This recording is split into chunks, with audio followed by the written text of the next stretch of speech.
Hi, this is Paul Kreutz, and welcome to Halloween DIY and How-To. In this edition, I am going to show you how to make this animated rat in a cake Halloween prop.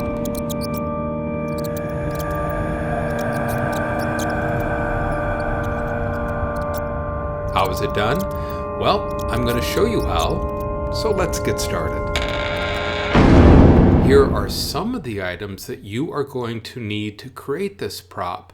But first, here is a little backstory to this unique prop. Many years ago, it was part of a Phantom and Bride Halloween display that my sister and I created. As you can see in this local news broadcast, it actually started out as the top tier of an old wedding cake in that display. I made this original version using styrofoam and an electric motor run by a battery pack. For today's version, I have completely redesigned and updated it. So here are some of the items that you will need to build this prop. A large rubber rat. I ordered this one online and it is approximately 8 inches long. It might also be listed as a jumbo rat or even a 23 or 24 inch rat, because sometimes they include the length of the tail and list its overall length. There are some smaller rubber rats available, such as this 6-inch one, but they just don't have the same impact as the one that I used. Here is some additional information on that rubber rat that you might find useful when ordering. A round hat box style cardboard box with a removable lid. Here is the brand that I used. Make sure that the one you use is between 9 to 10 inches in diameter and around 4½ inches tall. An electric motor with the speed of around 5 revolutions per minute. I have listed in the description where you can purchase this one. Some lightweight spackle, cake decorating supplies such as this icing spatula, some pre-made cake decorations such as these sugar roses, a pastry or piping bag, and decorating tips, paintable adhesive caulking, some pieces of 1/8 inch thick masonite board, flexible wire such as this aluminum wire or floral wire, heavy-duty duct tape, a 3/8 inch to 1/2 inch thick square wooden dowel, some rigid plastic like this mini cutting board found at a dollar store, foam craft sheets, and then the usual array of paints, tools, and glue. The first thing you want to do is to prep the round cardboard box and its lid. For the lid, we need to cut down the rim by about half, leaving about 5/8 inch to 3/4 inch remaining. I simply eyed the halfway point, then used a pencil and my fingers to trace that line around the outside of the rim. Use a heavy-duty scissors, such as a kitchen scissors, or a utility knife to cut down the rim, like this. Now for the box. On its bottom, which will now become the top of the cake, mark center, and then draw 2 straight lines from that center mark out, one at 12 o'clock and the other at 3 o'clock. Continue both of these lines straight down the side of the box, making sure that they are perpendicular to the box, like this. Cut away that quarter section of the box. Invert the lid and then place the box inside of it so that you can trace on the lid that same quarter section. Cut away this quarter section of the lid as well. To reinforce what will become the cake top and to remove any downward bowing of the cardboard, use the square dowel. Placing the dowel on the top of the box will give you an idea of the proper length to cut the dowel. You want the dowel to fit snugly inside the box, pushing against the side slightly. and at least 1/4 inch away from the inside corner of the cutout section. Glue the dowel into the inside of the box. This will push the bowed section up, giving you a flat, reinforced top of the cake. To create the exposed layers of the cake, cut 2 identical pieces of the masonite, both at 4 1/2 inches by 4 3/4 inches. Now these measurements will vary depending on the size box that you are using, so adjust those measurements accordingly. Double check your measurement by placing the masonite rectangles inside the box, making sure that you have at least a 1/8 inch gap at the lid's rim. Before we join these 2 pieces together, we need to cut a hole in one of them. This is where the rat head will come out of. To do this, we need to first cut the rat head away from the body. Draw a line on the back of the rat head, about 1 inch away from the ears. On this particular rat, there is a seam at that point. I drew my line at that seam. You also want to draw a line at the bottom of the rat's neck, just above the legs. Here there is also a seam. I drew my line at that seam as well. Connect these 2 lines using a straight up and down line on both sides of the rat. This is your cut line. Next, cut the head away from the body. I found that a coping saw works well for this. Take one of the pieces of masonite and in its upright position, make a mark from the center of the width down from the top at 1/2 inch and another mark at 3/4 of an inch. Place the rat head at the 3/4 inch mark and using a pencil, trace an outline approximately 1/4 inch away from it because you want a hole that is slightly larger than the actual head. Use a jigsaw to cut out that portion from the masonite. When done, it should look like this. Next, cut a 3rd piece of masonite to mount the rat head on. Its size is 3 inches by 4 inches and should be around 1/2 inch larger on all sides than the hole.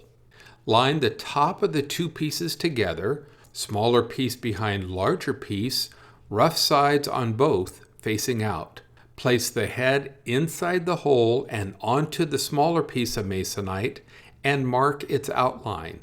You should have a 1/4 inch space all around it. Attach the rat head onto that smaller piece of masonite with a short grabber screw. This will allow you to remove it when necessary. On this rubber rat, there is a heavy plastic barrier in the neck area. I will use that to drill into. Pre-drill a hole into the masonite and then using the grabber screw, attach the head to it, making sure that it is perfectly aligned with the penciled outline. Paint the area around the head with a flat black acrylic paint. Set aside and let dry. To allow the head to move, we are going to make a simple hinge with the duct tape. Don't use a paper tape because this will get brittle over time and the adhesive isn't strong enough. Instead, use an extra strong duct tape. Put the 2 pieces of masonite together and flush the tops. Using a piece of tape the same length as the top of the mounting board, place the tape on the larger piece just above the top of the hole, tightly wrapping the tape over the tops and then onto the back side of the mounting board. Rub a craft stick over the tape, removing any air bubbles and ensuring that the duct tape is firmly attached to the masonite surface. When done, the mounted head should swing freely, with the weight of the head pushing the interior piece of the masonite back, causing the head to naturally go into a downward position. Next, using the duct tape, we are going to attach the 2 interior sides of the masonite together, making sure that the rough sides of the masonite is facing out on both pieces. Attach those 2 pieces of masonite to the lid base in the same way using the duct tape, making sure that the outside edge of the masonite does not go directly up against the rim of the cardboard lid, leaving about 1/8 inch of space for the cardboard box to fit. Do this for both sides, again using the craft stick to make sure that all air bubbles are removed and to get a proper adhesion of the tape to the masonite boards and to the cardboard. To check that everything fits, place the cardboard box into the lid. Once that is confirmed, go back and reinforce the joints with a glue gun. Next, we will create the cam that will animate the rat head. Measure from the inside of the lid rim to the masonite wall and subtract 1/4 inch. In this case, it's 4 1/4 inches. Using a drafting compass, draw a circle 4 1/4 inches in diameter onto the rigid plastic. Use that same center mark and draw a 2-inch diameter circle. Using a screwdriver, remove the mounting screw from the motor's arm. Measure from the mounting screw's location out to the center of the 2 raised circles on the end of the arm. In this case, it is 1 1/8 inches. Transfer that measurement onto the plastic. Using a drill bit that is slightly larger than the screw threads but smaller than the screw head, drill the center hole. Next, use a drill bit that is slightly larger than the raised circle at the end of the motor's arm and drill a hole in the plastic at the 1 1/8 inch mark. With the jigsaw, cut out this round cam using the lines of the larger circle as your guide. When done, it should look like this. Double check your measurements by placing the mounting screw into the center hole. You should still have enough threads showing to attach it back onto the motor. Position the raised areas at the end of the arm into the larger hole. This will help lock the cam onto the arm. Draw a cam pattern for moving the head onto the plastic. Keep in mind that the outermost circle will push against the masonite so that the head of the rat is at its highest position, while the smaller circle will allow for just the opposite. I've drawn 2 positions at the highest point, 2 positions at a midpoint, and 1 position at its lowest point. When happy with the shape of the cam, cut this pattern out with a jigsaw and smooth out the edges with some sandpaper. Reattach the cam to the motor. We are now ready to attach the motor to the lid. Plug in the motor with the cam attached to it and position it on the cardboard box lid. Experiment with the position of the motor to where it works best. Use the cut-off piece of the box to help check that the cam is not hitting or rubbing on any areas as it rotates. Also, double check that the cam is moving the rat head as desired. When happy with both the shape of the cam and the position of the motor, use a pencil and trace the outline of the motor onto the cardboard lid. Also, mark the areas on the lid's rim and the box that needs to be cut away for the electrical cord. I want to be able to firmly attach the motor to the lid, but also remove it if need be. With an awl, punch 2 pairs of holes along the penciled outline of the motor. These holes should be directly across from each other. Thread 2 lengths of the wire from the back of the lid through the small holes. With the cam detached from the motor, place 1 glue dot on its back and press it into place. This will hold it while you wire it. Twist the corresponding wire ends over the top of the motor. Tighten them with the pliers, but not too tight. Use the pliers to cut off the excess wire. The motor should now be firmly attached to the lid. Reattach the cam to the motor and double check that everything is working as it should. If not, make the necessary adjustments with the assembly. Because there is no room on the inside of the cake for the rat body, We will create the illusion that the rat has gone through the cake. From overhead, position the rat body at a slight angle to the rat head, making sure that the back feet are on the outside of the box. Draw a line on the back of the rat that corresponds to the edge of the cake. Then draw a line down both sides of the body, making sure that these lines are straight up and down. Using a coping saw, cut the rat body at these lines. When done, double-check your cut and make any necessary adjustments so that it fits tightly up against the side of the box. Then use a pencil and mark the outline of the rat body onto the cardboard box, like this. With the remainder of the rat body, we are going to create a sleeve for the body to slide over. This will allow for easy placement and removal of the rat body. To create this sleeve, first remove the bottom section from the remaining section. Place that piece inside the rat body.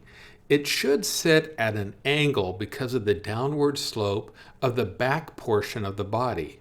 Flush the top part of the inner sleeve with the top of the body and mark the rest of the sleeve using the outside rat body as a guide. Cut these two pieces away using a heavy-duty scissors. Give yourself an approximate location to where this sleeve should sit on the cardboard and glue into place with a glue gun. Working quickly, while the hot glue is still soft, slide the rat body over the sleeve and make any adjustments. Hold in place until the hot glue sets.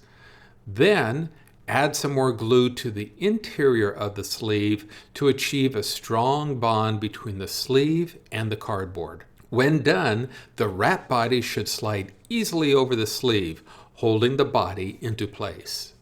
With the basic assembly of the cake and the mechanism in place, we are ready to add the details. To make the layers of the cake on the masonite pieces, first remove the head from the masonite board. Cut 3 strips of the craft foam about 1 1/2 inches by 9 inches each. Because this foam can act like a sponge, use a thick, tacky glue to attach to the masonite. Starting at the bottom, brush the glue onto the masonite, then place the foam strip over the glue. Use a putty knife to push it into the corner and press the strip into the glue. Place the second strip at the top after brushing on the glue, and then the middle piece, leaving even gaps between the 3 foam strips. You can also make some cuts in the foam around the hole to leave an irregular look. Set aside and let dry. We are ready to ice the cardboard box starting with the top. But first, I want to create an uneven edge and overhang. Using the heavy-duty duct tape, place a strip on the underside along the edge and cut an irregular shape with the scissors so that between 1/8 inch and 1/4 inch remains. Do this on both sides. Apply a thick layer of latex caulking on the top of the tape to create an edge that, when dry, will stay flexible and durable over time. Using the icing spatula and working in sections, work the lightweight spackle onto the cardboard surface. Much like icing a cake, use a S pattern to create the icing texture. This might take some getting used to. Avoid the temptation to add water to the spackle to make it flow better, because the extra moisture could warp the cardboard, which is the whole reason for using a lightweight material in the first place. Additionally, it also shrinks less, so it is less apt to distort the cardboard structure. When done, it should look like this. Set aside and let that dry. With the craft foam layer pieces now dry, cut away the excess on the outside edge using a utility knife. Cut it flush with the edge of the masonite. Next, create the filling layer in between the foam pieces by using the latex caulking. Use the space between the craft foam as your guide, making sure to push the latex caulking in between so that it adheres to the masonite. Add some additional here and there so it looks irregular. Set aside and let that latex caulking dry. We are now ready to ice the sides of the cardboard box. First, place it in the inverted lid and give yourself a pencil line on the box all the way around where that lid sits. This will be a reference line to where you do not want to have icing. Create a thicker area of icing around the rat body where it has burrowed into the cake. Place some white glue on the cardboard, making sure to leave enough room for the rat body and some additional space. Then place some of the lightweight spackle over the glue and gently pat into place, leaving the area next to the body thicker.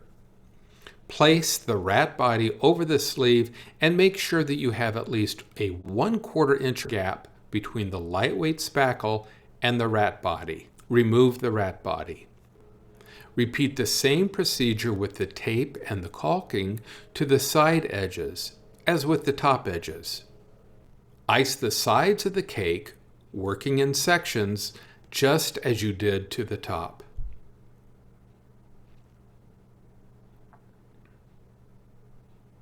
Be sure to press the lightweight spackle onto the cardboard surface to ensure adhesion, and then work in an S motion with the icing spatula to create the typical icing look.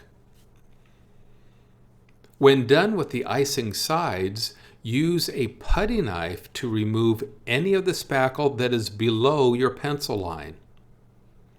Carefully place the cardboard box into the lid, allowing it to dry with everything in place.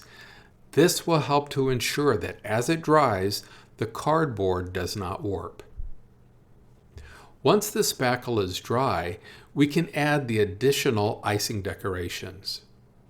Load the piping bag with the lightweight spackle.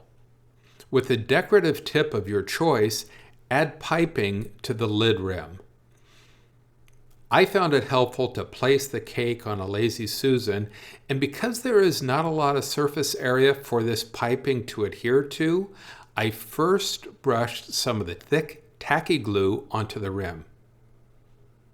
You may need to occasionally gently push the decorative piping against the glue, being careful not to ruin the detail. Repeat this piping on the top outer rim of the cake as well, but first lay down some glue along the edge and then pipe on top of it. This will help to firmly adhere the piping to the edge. I am using some of the pre-made sugar flowers to complete the decoration. After spacing and arranging them on top, I used the adhesive caulking to create the flowers' leaves, leaving a dollop in the middle to set the flowers in, gluing them into place. Using a compass, I carefully drew some guidelines for a scalloped design on the side of the cake. For this detail, I used the adhesive caulking straight from the tube. Set aside and let everything dry thoroughly. Once everything is dry, paint all of the spackle and the caulking details with a flat white water-based primer sealer. Since the spackle is very porous, this will help prep it for the color coat. With the primer now dried, I paint everything with an off-white acrylic base coat. The flowers in the other piping detail receive a subdued pinkish color of paint. While the paint is still wet, I brush on a darker tone of that color in the low-lying areas and shadows. Since the cake will be dimly lit, I have purposely used a much darker tone to help accentuate the details. Now keep in mind that you can paint the cake however you wish. You may wish to paint it entirely with blacklight paint, depending on how you are going to use it in your display. The foam cake layers receive a golden yellow color. Once this paint is dried, I came back with that off-white base color to do some cleanup around some of the details. I also added some color to the rat using gray, yellow, and pink paint to bring out its details, while using a pink black light activated paint for the eyes. You can now reattach the rat head to the mounting board, reassemble the cake top to the base, and slide the rat's body over its mounting sleeve. A partial cake slice and crumb pieces made from styrofoam spackle and paint, along with a tea cart, cake plate, and candles, complete the display.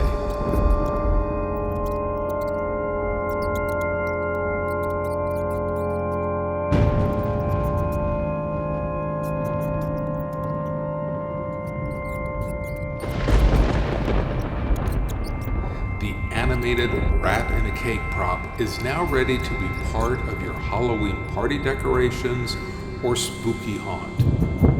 Have a fun and safe Halloween. Happy haunting!